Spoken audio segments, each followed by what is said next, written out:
Almost 100 episodes के बाद और कई सारे विलन्स को दिखाने के बाद ये चीज़ तो श्योर है कि ऑल फॉर वन ही माय हीरो एकेडेमिया फ्रेंचाइजी का मेन विलन है। और तो और शिगाराकी टोमुरा, जो इस समय इस शो के मेन एक्टिव विलन के रूप में हमें दिखाया गया है, उसे भी ऑल फॉर वन ने अपने मकसद के लिए बड़ा किया है और अपने सक्सेसर के रूप में बताया है, जो most probably all for one quirk को भी आगे जाकर हासिल करेगा। पर ऑल फॉर वन इतनी जल्दी हार मानने वालों में से नहीं है, यानी कि ऑल फॉर वन अभी भी माय हीरो एकेडेमिया की स्टोरी से बाहर नहीं हुआ और शायद अभी भी वही इस शो का मेन विलन है।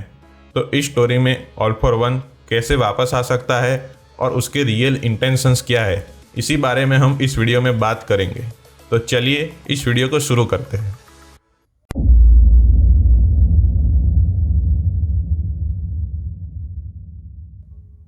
ऑल फॉर वन के बारे में हमें सीजन 1 से ही हिंट मिलने के बावजूद सीजन 3 तक all for one league of villains और शिगाराकी को शैडोज में से ही कंट्रोल कर रहा था। पर ऑल फॉर वन का प्रॉपर इंट्रोडक्शन हमें all might versus all for one की फाइट के दौरान ही मिला, जहां पर ऑल माइट और बाकी प्रो हीरोज बाकुगो को बचाने के लिए जाते हैं और तब हमें पता चलता है कि क्यों all might all for one के बारे में इतनी चिंता कर रहा था।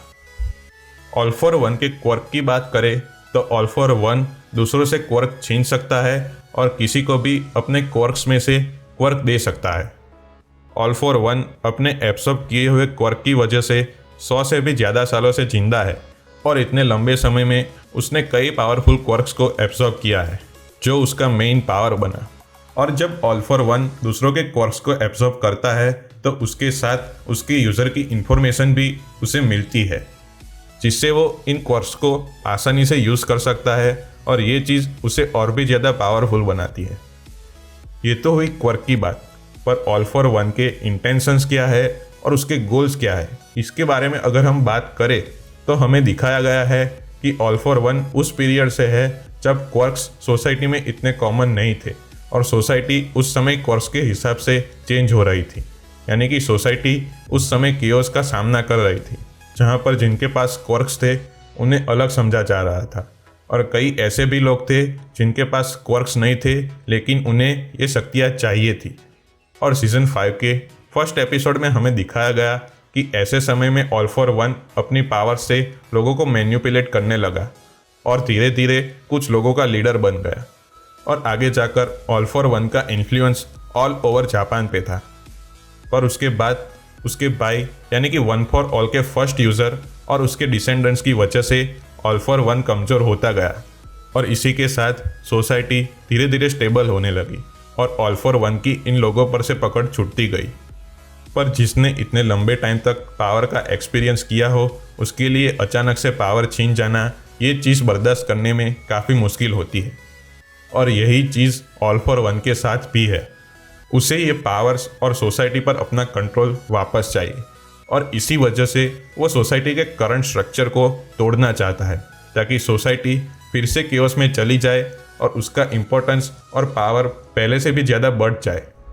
अगर हम माय हीरो एकेडेमिया के विलन्स की बात करें तो इस स्टोरी में हर एक विलन एक कॉमन फैक्टर रखता है कि वो सब सोसाइटी के स्ट्रक्चर से खुश नहीं थे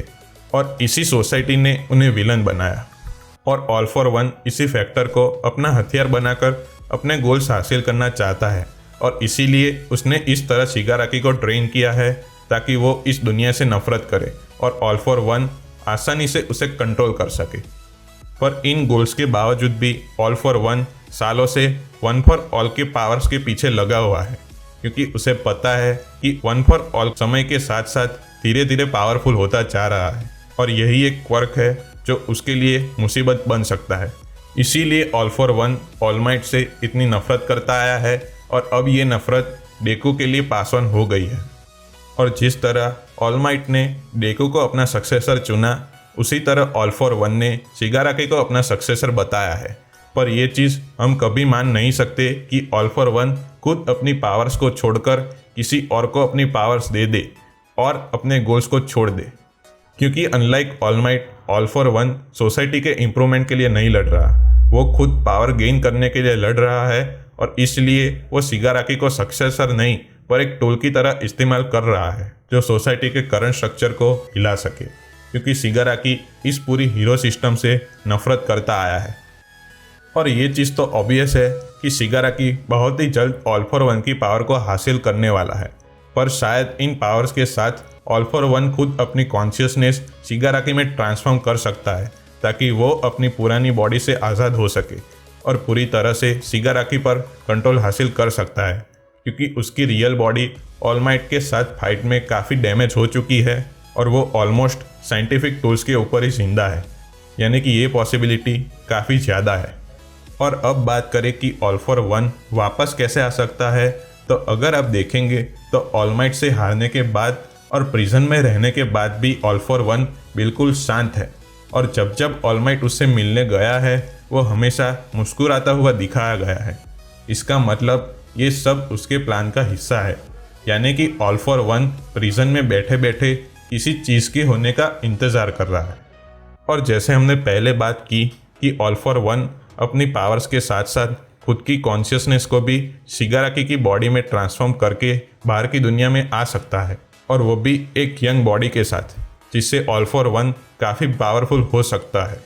इसके अलावा दूसरी थियरी ये हो सकती है कि ऑल फॉर वन के पास ऐसा क्वर्क हो जो फ्यूचर देख सके, और सर नाइटाई के क्वर्क को देखने के बाद ये चीज़ इम्पॉसिबल भी नहीं लगती। इसका मतलब ऑल फॉर वन फ्यूचर जानता हो और वो बस प्रिजन में बैठे बैठे कुछ इवेंट्स के होने का इंतज़ार कर रहा हो, और जब ये इवेंट्स हो तो वो सबके सामने आएगा। और अगर ऐसा हुआ तो ऑल फॉर वन काफ़ी खतरनाक साबित हो सकता है, क्योंकि हमने देखा है कि डेकू को सर नाइटाई के देखे हुए फ्यूचर को बदलने के लिए कितने डिटर्मिनेशन और पावर की ज़रूरत पड़ी थी, यानी कि ऑल फॉर वन का सामना करना उस सिचुएशन में काफ़ी मुश्किल हो सकता है।